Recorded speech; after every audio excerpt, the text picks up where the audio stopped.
हाय दोस्तों, कैसे हैं आप लोग। आशा करते हैं आप सभी लोग बढ़िया होंगे। आज फिर हमारे चैनल STTV सेवा में आप सभी लोगों का हार्दिक स्वागत है, अभिनंदन है। एक नई ऊर्जा और एक नई ताजगी के साथ आज हम फिर आप लोगों के लिए सामने लेकर आए हैं भारतीय संविधान।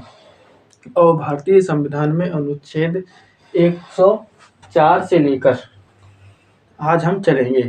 ठीक है दोस्तों, तो चलिए आज अपनी वीडियो की तरफ चलते हैं और सीखते हैं कुछ नया। ठीक है दोस्तों, तो अनुच्छेद 104।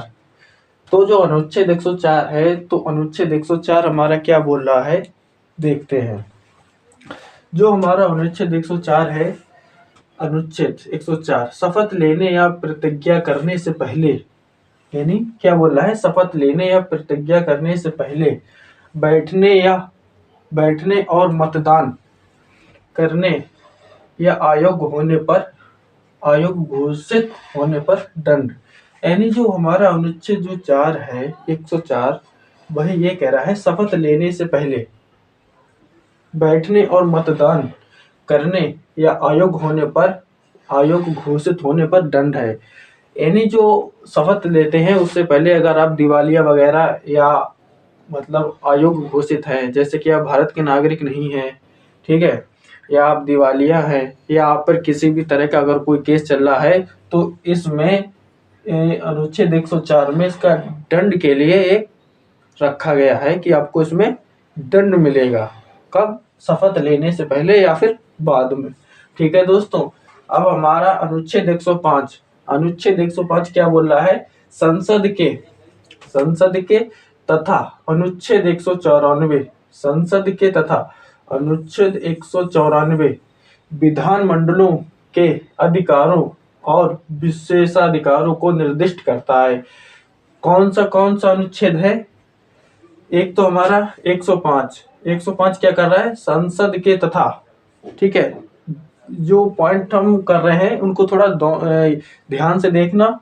ठीक है दोस्तों, समझने की कोशिश करना। संसद के तथा विधानमंडलों के अधिकारों और विशेषाधिकारों को निर्दिष्ट करता है। कौन करता है? इसमें दो अनुच्छेद है, अनुच्छेद 105 है, ठीक है, और दूसरा जो अनुच्छेद है वो रहेगा हमारा 194। ठीक है, क्या कर रहा है, एक बार फिर सुन लीजिए ठीक गौर से। संसद के तथा अनुच्छेद 194 राज्य विधानमंडलों के अधिकारों और विशेषाधिकारों को निर्दिष्ट करता है। ठीक है दोस्तों, समझ ही गए होंगे आप लोग। आओ अब हम अपना अगला अनुच्छेद 106, संसद के प्रत्येक सदन ऐसे वेतन और भत्ते जिन्हें संसद समय समय पर विधि द्वारा निर्धारित कर जो प्राप्त करने के हकदार होंगे कहने का मतलब यह है कि जो संसद जो पैसा देती है, वेतन या भत्ता, ठीक है, जो संसद जो पैसा देती है समय समय पर विधि द्वारा ये निर्धारित करेगा कि जो संसद में जो सदस्य हैं उनको वेतन दिया जाए अथवा नहीं दिया जाए। ठीक है दोस्तों, इसके बारे में ये हमारा अनुच्छेद बताता है। कौन सा अनुच्छेद? 106। ठीक है, जो संसद के प्रत्येक सदन वेतन भत्ते में के बारे में बताता है कि जो इसके हकदार हैं उनको वेतन मिलना चाहिए या नहीं मिलना चाहिए।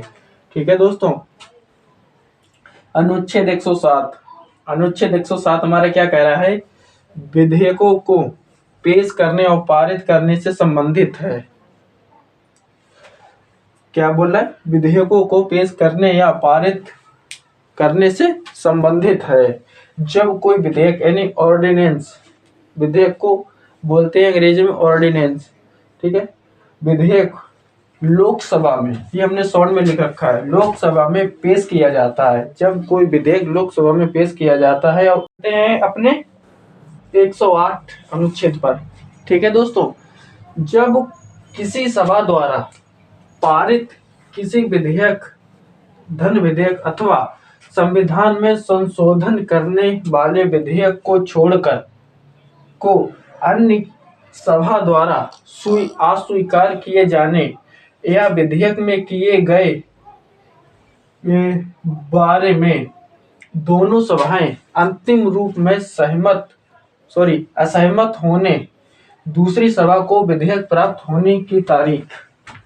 मतलब कहने का मतलब ये है, जो हमारा अनुच्छेद 108 है वो ये कह रहा चाहता है कि जब किसी सभा द्वारा पारित किसी विधेयक या धन विधेयक अथवा संविधान में संशोधन करने वाले विधेयक को छोड़कर, ठीक है, इस चीज को छोड़कर, संविधान में संशोधन करने वाले विधेयक को छोड़कर अन्य सभा द्वारा अस्वीकार किए जाने या विधेयक में किए गए बारे में दोनों सभाएं अंतिम रूप में असहमत होने दूसरी सभा को विधेयक प्राप्त होने की तारीख के बारे में बताता है। कौन सा? ये हमारा अनुच्छेद 108। अब हमारा अनुच्छेद आ जाता है 109। 109 क्या कहता है, देखिए, धन विधेयक को राज्यसभा में नहीं पेश किया जाएगा। पहली बात तो यह है कि जो अनुच्छेद हमारा 9 है, 109, वो क्या कह रहा है, धन विधेयक को राज्यसभा में पेश नहीं किया जाएगा। ठीक है।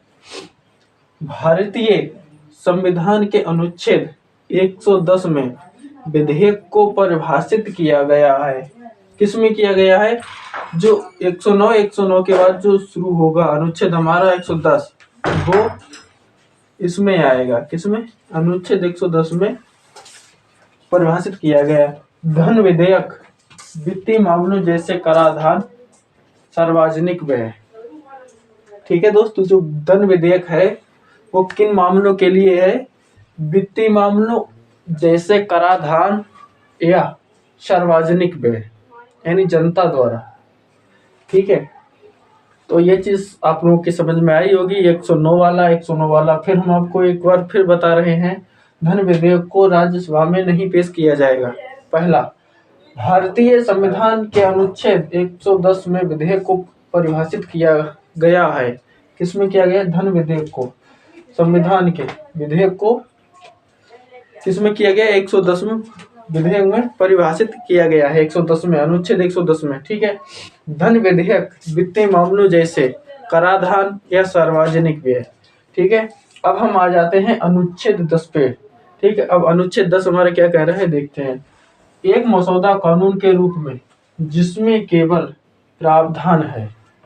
क्या कह रहा है? एक मसौदा जिसमें केवल एक मसौदा कानून के रूप में, एक मसौदा कानून के रूप में जिसमें केवल प्रावधान है, जो उसमें सूचीबद्ध सभी या किसी मामले से संबंधित है। किसी मामले, सूचीबद्ध सभी या किसी मामले से संबंधित है। अब हमारा अनुच्छेद 111। जब कोई विधेयक संसद के सदनों द्वारा पारित कर दिया गया। क्या कह रहा है? जब कोई विधेयक संसद के सदनों द्वारा पारित कर दिया गया है। कहां से कर दिया गया है? संसद के दोनों सदनों द्वारा पारित कर दिया गया है। क्या? एक विधेयक, ठीक है, संसद के दोनों सदनों द्वारा पारित कर दिया गया है, तब वह राष्ट्रपति के समक्ष प्रस्तुत किया जाएगा। दोनों विधेयक, ठीक है, विधेयक को संसद के दोनों सदनों से पहले तो पारित कर दिया गया, फिर उसके बाद में कहा जाएगा राष्ट्रपति के समक्ष प्रस्तुत किया जाएगा। ठीक है। राष्ट्रपति घोषित करेगा कि वह विधेयक पर अनुमति देता है या रोक लगा देता है। यानी फिर राष्ट्रपति को लगेगा कि इस विधेयक को आगे बढ़ाना चाहिए, तब तो वो अनुमति देगा। अगर उसे लगेगा कि नहीं देनी है तो वो वहीं का वहीं उसको रोक लेगा। तो ये हमारा अनुच्छेद 111 बोल रहा है। ठीक है। तो अब हमारा अनुच्छेद रहेगा 112। 112 हमारा अनुच्छेद क्या बोलता है? भारत के केंद्रीय बजट को वार्षिक वित्तीय विवरण के रूप में निर्दिष्ट किया गया है। यानी जो भारत का जो केंद्रीय बजट है, जो भारत का केंद्रीय बजट है, कौन सा? वार्षिक बजट विवरण के रूप में निर्दिष्ट किया गया है। क्या? 112 अनुच्छेद। ठीक है। किसका? केंद्र बजट। कौन सा बजट है? ये भारत के केंद्रीय बजट को वार्षिक वित्त विवरण के रूप में निर्दिष्ट किया गया है, जो कि भारतीय गणराज्य का वार्षिक बजट जो कि भारतीय गणराज्य का वार्षिक बजट होता है, जिसमें प्रत्येक वर्ष फरवरी के पहले कार्य दिवस को भारत के वित्त मंत्री द्वारा संसद में पेश किया जाएगा।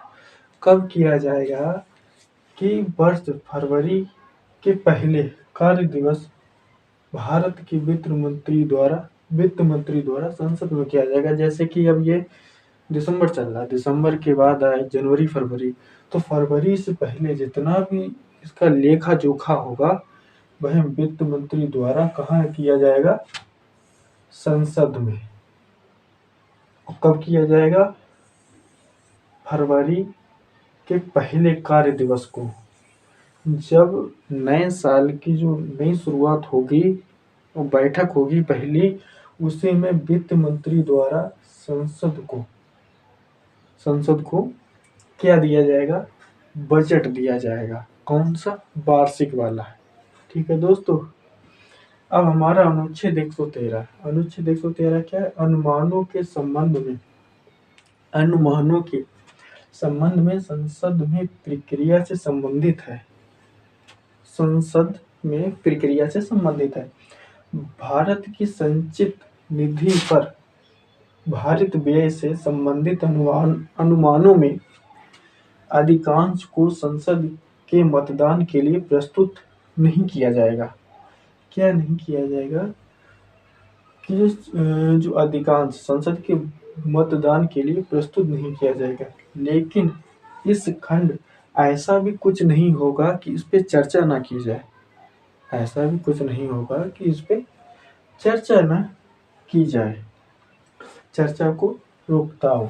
क्या, कैसे, किसी भी सदन में उन अनुमानों में से किसी पर चर्चा को रोकता है, यानी ये चीज कहाँ, संसद में रोकता नहीं है। ठीक है दोस्तों, 114 अनुच्छेद 114 क्या बोल रहा है, देखते हैं। सरकार संसद से अनुमोदन प्राप्त करने के बाद ही संचित निधि से धन निकाल सकती है। ठीक है, मतलब इसका ये है कि सरकार संसद से, अनुमोदन का मतलब होता है कि उससे आज्ञा लेना, किसी चीज से आज्ञा, जैसे किसी व्यक्ति से आज्ञा लेना। ठीक है, तो यहाँ क्या करेगी, सरकार संसद से अनुमोदन प्राप्त करने के बाद ही संचित निधि से धन निकाल सकती है। ठीक है, बिना आज्ञा, बिना अनुमोदन पत्र के कुछ नहीं होगा। तो यहाँ पे अनुमोदन पत्र प्राप्त करने के बाद ही संचित निधि से धन निकाल सकती है। ये हमारा अनुच्छेद 114 बोल रहा है। अब अनुच्छेद हमारा 115 क्या बोल रहा है, अतिरिक्त या अधिक अनुदान के साथ अनुपूरक अनुदान का प्रावधान किया गया है। किसमें किया गया है, ये हमारा रहेगा अनुच्छेद 115 में। क्या रहेगा, अतिरिक्त या अधिक अनुदान के साथ अनुपूरक अनुदान का प्रावधान किया गया है। ठीक है दोस्तों, अब हमारा रहेगा अनुच्छेद 116।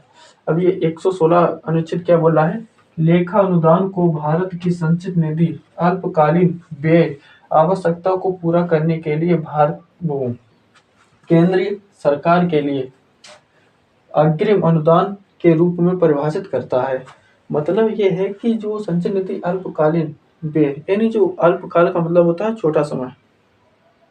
ठीक है, अल्पकाल का मतलब होता है छोटा समय, आवश्यकताओं को पूरा करने के लिए केंद्रीय